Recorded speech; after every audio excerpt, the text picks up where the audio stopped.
kepala sekolah yang telah memberi kesempatan kepada saya untuk mempresentasikan, yaitu tentang berbagi praktik baik di sekolah SDN 12 Kampung Makmur.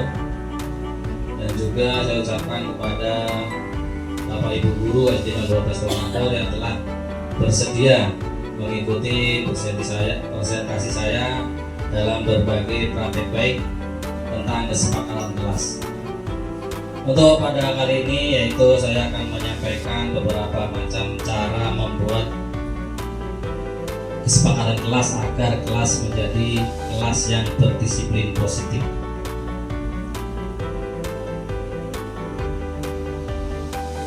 Dalam hal ini kita bisa menyampaikan yaitu yang pertama dari Diana Gosen dalam bukunya Restructuring School Discipline menyatakan ada 3 motivasi perilaku manusia.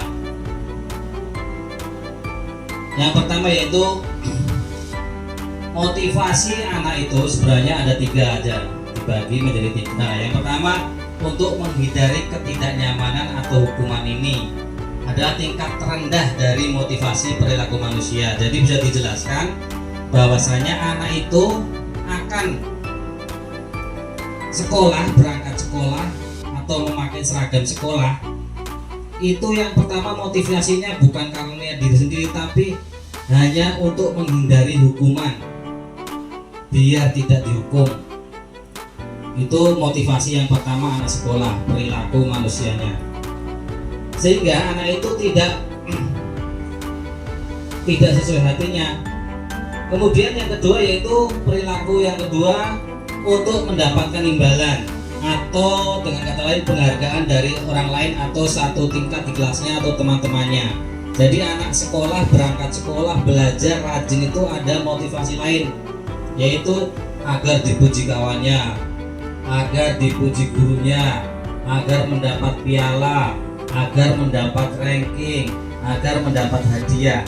Itu salah satu motivasi anak belajar di sekolah. Dan yang ketiga yaitu untuk menjadi orang yang mereka inginkan atau menghargai diri sendiri. Nah, yang ketiga itu adalah anak itu benar-benar hadir ke sekolah itu berdasarkan niat dari hatinya.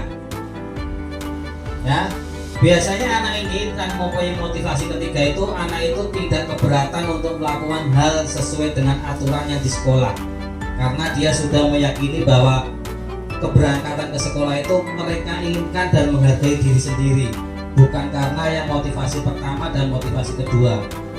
Jadi kita bisa menelaah siswa mana aja. Coba besok kalau udah ke kelas kita bisa lihat, oh ini anak mempunyai motivasi pertama ini dari kesempatan ke sekolah biar nggak dihukum. Oh ini anak belajar rajin karena ingin motivasi kedua, karena biar dapat penghargaan, mendapat pujian, mendapat hadiah, mendapat ranking. Nah ini anak yang kesalahan atau dalam hal ini tidak berbudaya positif. Di sini restitusi segitiga atau segitiga restitusi itu mempunyai 3 garis. Kita bisa lihat validasi tindakan yang salah, menanyakan keyakinan, dan menstabilkan identitas. Inilah untuk menyelesaikan permasalahan di sekolah kita atau permasalahan para murid-murid ini, maka guru harus menguasai segitiga restitusi ini. Kita bisa lihat contohnya, kalau di bagian validasi tindakan yang salah, kita tentu harus mengetahui kamu tentu punya alasan mengapa melakukan itu. Adakah cara yang lebih efektif? Adakah yang kau butuhkan? Nih, berarti seorang anak melakukan kesalahan itu pasti ini ya, alasan mengapa melakukan itu ditanya dulu. Adakah cara yang lebih efektif untuk mendapatkan kamu kebutuhanmu? Umpamanya biasanya seorang anak nakal itu prinsipnya tidak nakal, tapi pasti ingin membutuhkan sesuatu, entah perhatian, ya, tuh. Kemudian menanyakan keyakinan. Keyakinan apa? Keyakinan kelas apa yang telah kita sepakati? kamu ingin menjadi orang yang seperti apa, ini nanti kita bahas cara membuat keyakinan kelas atau kesepakatan kelas. Kemudian urutan dari 3 sisi dari segitiga restitusi tadi, yaitu yang pertama menstabilkan identitas. Artinya teori kontrolnya yaitu kita semua akan melakukan hal yang terbaik yang bisa kita lakukan. Jadi anak itu diberi penyetabilan, nggak boleh langsung disalahkan. Kamu ini, kok seperti itu terus, dasar anaknya, itu nggak boleh. Kita stabilkan dulu. Dengan cara itu kita semua akan melakukan yang terbaik. Apa yang sisi terbaiknya dari anak itu. Kemudian validasi tindakan yang salah. Nah, setelah kita melakukan menstabilkan identitas, kita kemudian mengharap anak itu validasi tindakannya salah. Dia mengerti apa yang salah pada dirinya. Karena kalau kita yang menunjuk salah, kita nggak tahu kita bukan diri anak itu. Tapi anak itu biar mengakui kesalahannya sendiri. Apa yang salah pada dirinya sendiri. Kemudian yang ketiga yaitu menanyakan keyakinan. Nah, setelah anak itu mengetahui kesalahannya, maka kita kembalikan lagi ke keyakinan kelas atau kesepakatan kelas yang telah kita buat. Selama ini di kelas-kelas kita belum pernah membuat kesepakatan kelas. Jadi kalau anak itu salah, wajar kita nggak bisa meyakinkan kesepakatan kelas itu apa. Karena kita nggak punya kesempatan kelas masing-masing atau keyakinan kelas. Jadi kita tinggal menyalahkan, asal dia salah ya kita salahkan aja. Kita tidak merujuk ke kesepakatan kita. Keyakinan kelasnya itu apa kita nggak tahu, karena kita nggak punya selama ini. Mungkin kedepannya kita bisa di awal pembelajaran dimulai dengan membuat kesepakatan kelas. Kalau sudah kesepakatan kelas itu terbuat, maka kita bisa meyakinkan anak itu bahwasanya kesalahan yang dia buat adalah merupakan pelanggaran keyakinan kelas. Kita apa seperti itu? Kalau tiap hari terjadi, ya harus terjadi setiap 7 hari. Guru harus sebagai pihak pengontrol ini, karena guru bukan hanya mengajar sekarang tapi pendidik juga. Kedua, posisinya itu sebagai pembuat rasa bersalah. Pada posisi ini biasanya guru atau orang tua akan suara lebih lembut. Umpamanya murid saya nakal atau ribut di kelas. Nah, guru boleh sebagai posisi yang bersalah, rasa bersalah. Nah, contohnya di mana kata-katanya? Coba ribut terus, nanti kalau terdengar bu kepala sekolah, bapak yang dimarah. Nah, itu sebagai rasa bersalah. Guru seperti itu. Coba kalau ribut terus, nanti bapak dipanggil ke kepala sekolah, bapak kena tegur. Ini posisinya. Sebagai teman, guru itu sebagai teman pada murid. Nah, jadikan teman, murid itu jadikan teman.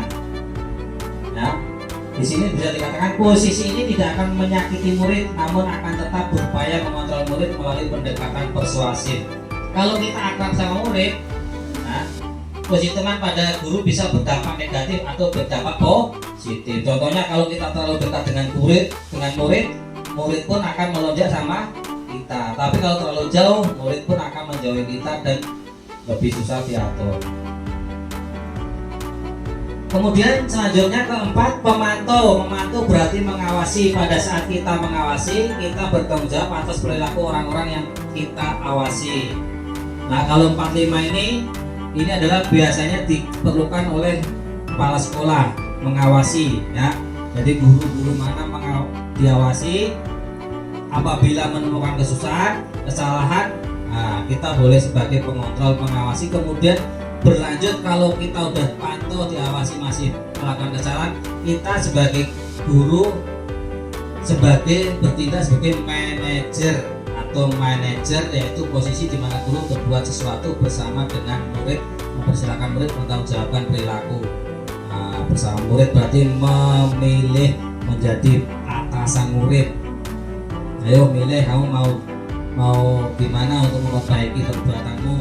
Ada lingkaran seperti ini, yaitu penguasaan, kasih sayang dan rasa diterima, kesenangan dan kebebasan. Ini anak sebenarnya punya hanya 4 ini kebutuhan dasarnya. Kalau 5 semuanya memiliki, tapi 4 ini itu terbagi lagi 4. Bertahan hidup, semua manusia ingin bertahan hidup. Nah, yang pertama, kebutuhan bertahan hidup.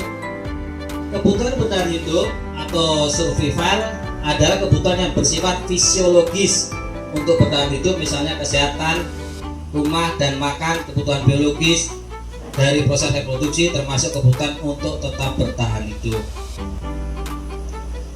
Selanjutnya itu kasih sayang dan rasa diterima.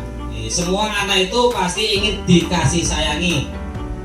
Ya, walaupun itu anak itu nakal, anak nakal, itu pasti hanya satu keinginannya, ingin diperhatikan, ingin mendapat kasih sayang. Akan menghubungkan dan koneksi sosial kebutuhan untuk memberi dan menerima kasih sayang. Penguasaan, kebutuhan itu berhubungan dengan kekuatan untuk mencapai sesuatu, menjadi kompeten, menjadi terampil. Kebebasan, anak itu akan bebas, minta kebebasan, kemudian kesenangan dan kebutuhan merasa senang. Seperti hanya ada seperti pada foto ini.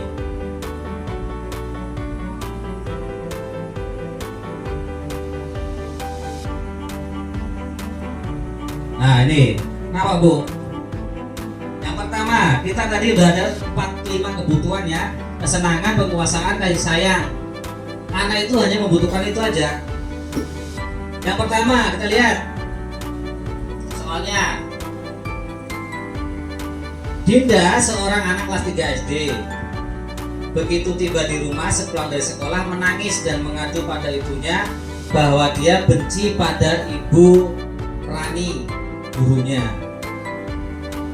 Menurut Anda, kebutuhan apa yang berusaha dipenuhi oleh Dinda jika jawaban seperti ini? Bila Anda berada dalam posisi Ibu Rani dan mendengar konfirmasi atau informasi dari Ibu Dinda, apa yang selanjutnya tindakannya? Ini seperti ini. Jawaban Dinda ketika ditanya ibunya seperti ini. Ibu guru bilang aku tidak boleh bersenandung sewaktu mengerjakan tugas. Gitu ya, mungkin Dinda itu waktu sambil ngerjakan sambil nyanyi-nyanyi kecil, ya, sambil menyanyikan lagu. Katanya kelas harus tenang, tidak ada suara, kan nggak seru jadinya. Nah, itu untuk perbuatan yang dilakukan. Kemudian kedua yaitu perbuatan yang tidak boleh dilakukan. Nah, ada 2 kertas. Kemudian siswa akan dibagi kertas seperti ini. Nah, ini beli di toko buku ini ada apa kemarin ini 4.000 ya. Nah, kemudian dibagi seperti ini, dibagi ke siswa. Kita contohkan aja ya. Jadi masing-masing siswa boleh kebagian 4, atau kalau muridnya sedikit boleh 4, boleh 6, kalau muridnya banyak 2 jangan apa-apa. 2 yaitu untuk menulis 1 yang dilakukan dan 1 lagi tidak boleh dilakukan.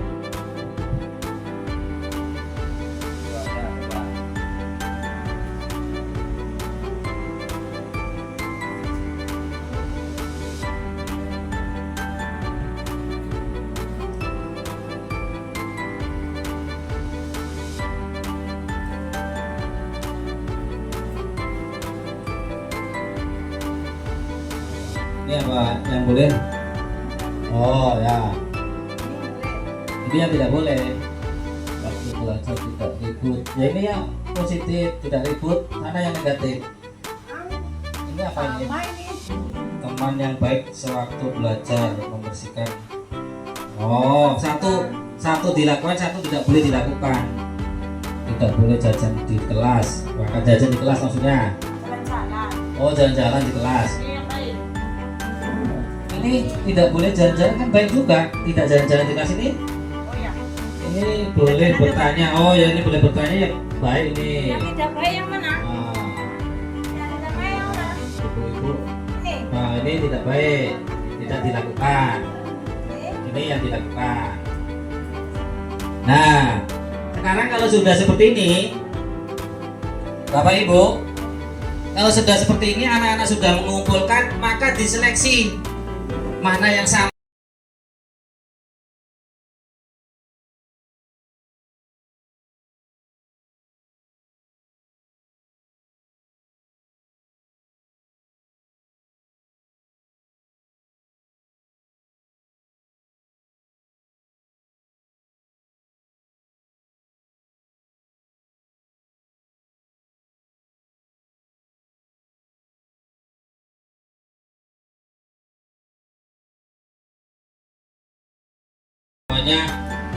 Giat belajar. Kemudian yang tidak boleh hanya murid aja, tetap 5 yang manusia juga. Ini kebutuhan dasar manusia. Ya, jadi semuanya ya nggak apa-apa. Itu ya. Kita pun sebagai guru sebenarnya menyadari kita di segitiga restitusi ini, 3 motivasi ini. Nah, ini juga untuk guru berangkat sekolah coba untuk apa? Ya, kita pun paham ini. Jangan saya masuk ke satu ini karena ketakutan nanti dapat hukuman nggak mas.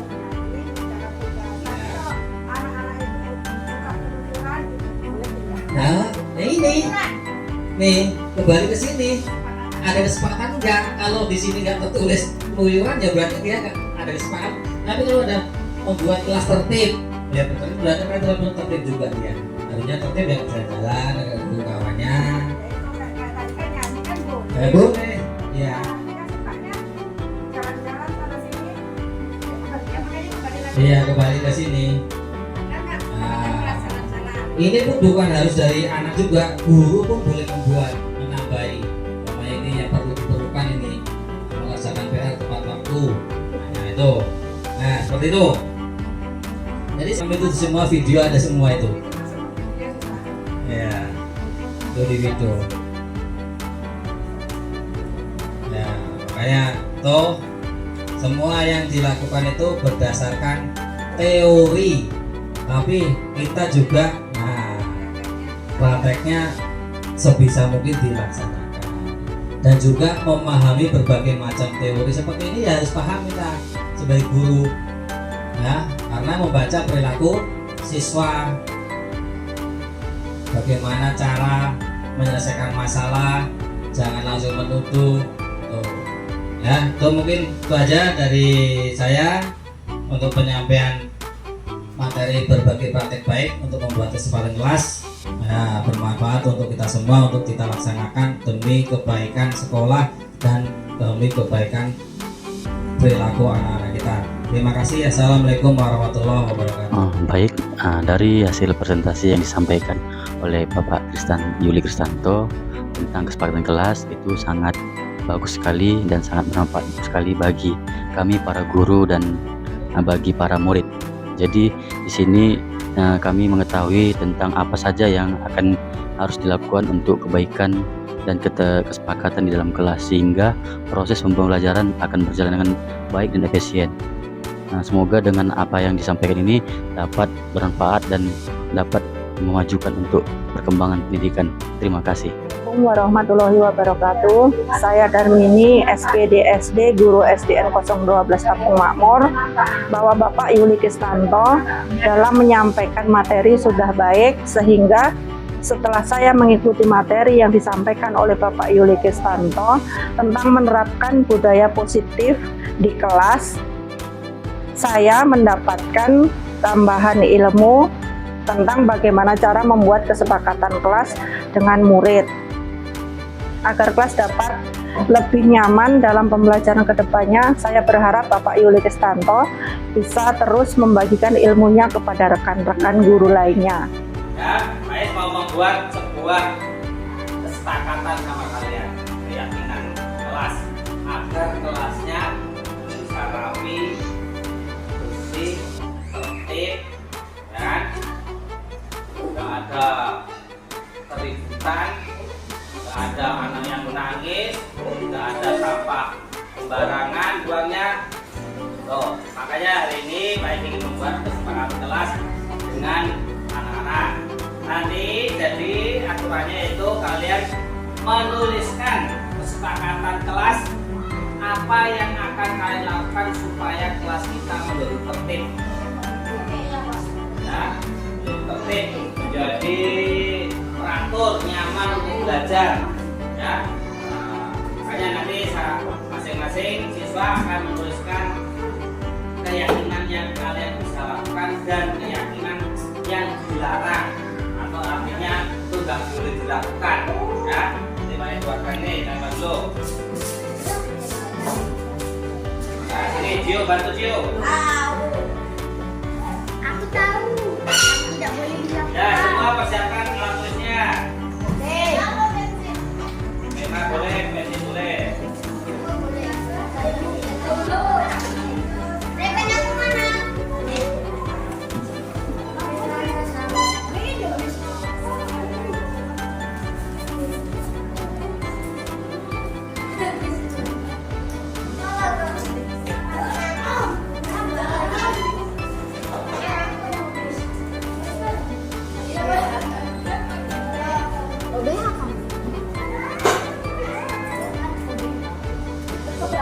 Pakai itu saja.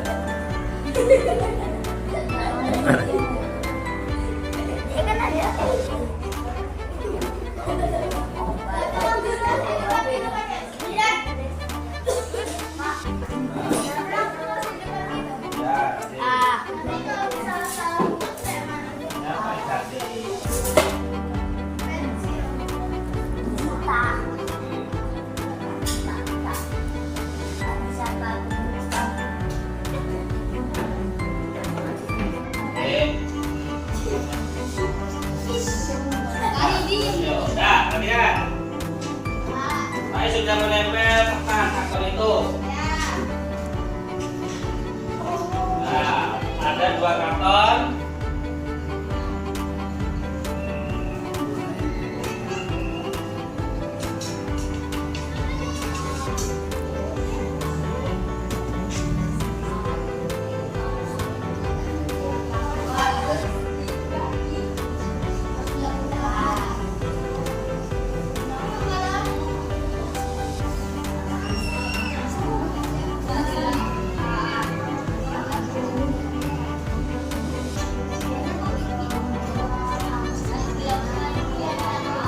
Nah, kemudian saya sudah buat 2 karton.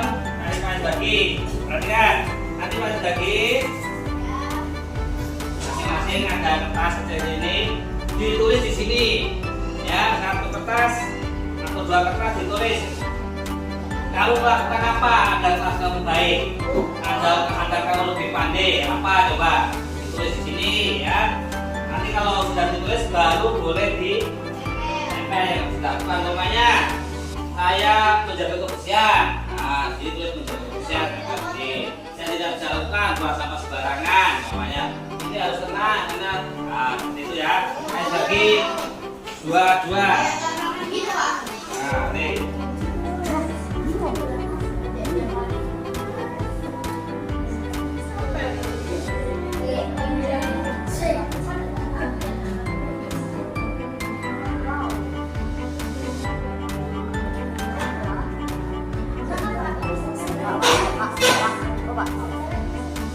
Nah, siapa yang belum?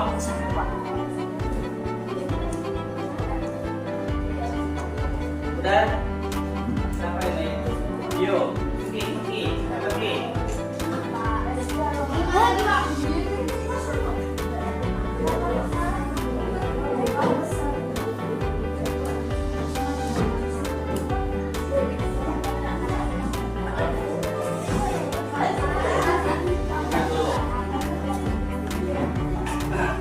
Karena kalian sudah menuliskan keyakinan kelas yang kalian harapkan, kita sekarang bersama-sama memilih. Memilih itu keyakinan kelas apa yang kita bisa sepakati. Coba kita bacakan satu ya. Menjaga kebersihan, membuang sampah pada tempatnya, belajar dengan rajin, berseragam dengan rapi, masuk tepat waktu, tertib di kelas. Lagi, nah ini cara membuang sampah, tertib di kelas, merapikan buku di dalam kelas, membersihkan kelas, tidak dilakukan yang kalian tulis, yaitu tidak piket, buang sampah sembarangan, mengecek kawannya. Lalu apa nih? Membuang sampah dilatih, berisik, ya ribut. Kemudian pakaian tidak seragam, tidak disiplin, berangkat telat. Nah, nih sekarang kita bisa mengatakan yang pertama itu kita lihat yaitu satu, menjaga, menjaga kebersihan. Kedua yaitu di sini kita bisa lihat yaitu masuk tepat waktu. Tepat waktu. Tiga, seragam rapi. Empat, lagi menjaga ketertiban.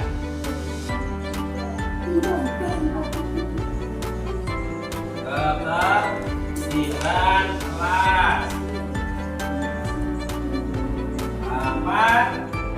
5 boleh ditambahi apa lagi? Patuh terhadap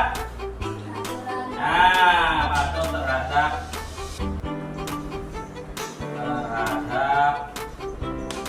peraturan. Nih coba kita sepakati 5 ini: menjaga kebersihan, masuk tepat waktu, seragam rapi, menjaga ketertiban kelas, patuh terhadap peraturan. Ini kalian berdasarkan tulisan ini Bapak simpulkan seperti ini. Nah, sekarang mari Bapak tanya, ini kalau tulisan kalian bisa nggak kalian laksanakan ini? Kita sepakat ya? Bahwasanya ini adalah kesepakatan kelas atau keyakinan kelas yang harus kita laksanakan. Apabila ini terlaksana, maka kelas kita akan nyaman, rapi, dan tenang saat belajar. Ini berarti nanti Bapak ketik, kalau tidak akan dibimbing untuk dilihat, dibaca, dan dipahami, dan dilakukan. Nah, itu. Jadi mulai besok kita sudah. Assalamualaikum warahmatullahi wabarakatuh. Saya Ade kelas 5 dari UPT SDN 012 Tapung Makmur. Hari ini saya bersama teman-teman dan guru membuat keyakinan kelas dibimbing oleh Bapak Kristanto. Dengan adanya keyakinan kelas diharapkan kelas menjadi lebih tertib dalam pembelajaran. Terima kasih Pak Kristanto. Assalamualaikum warahmatullahi wabarakatuh. Warahmatullahi wabarakatuh. Nama saya Naila dari SDN 012 Tapung Makmur. Kelas saya bersama teman-teman satu kelas diminta Pak Kristanto untuk menuliskan tindakan yang dilakukan dan tindakan yang tidak boleh dilakukan untuk membuat kesepakatan kelas agar kelas menjadi tertib dalam pembelajaran. Semoga dengan adanya kesepakatan kelas menjadi lebih baik. Terima kasih Pak Kristanto. Assalamualaikum warahmatullahi wabarakatuh.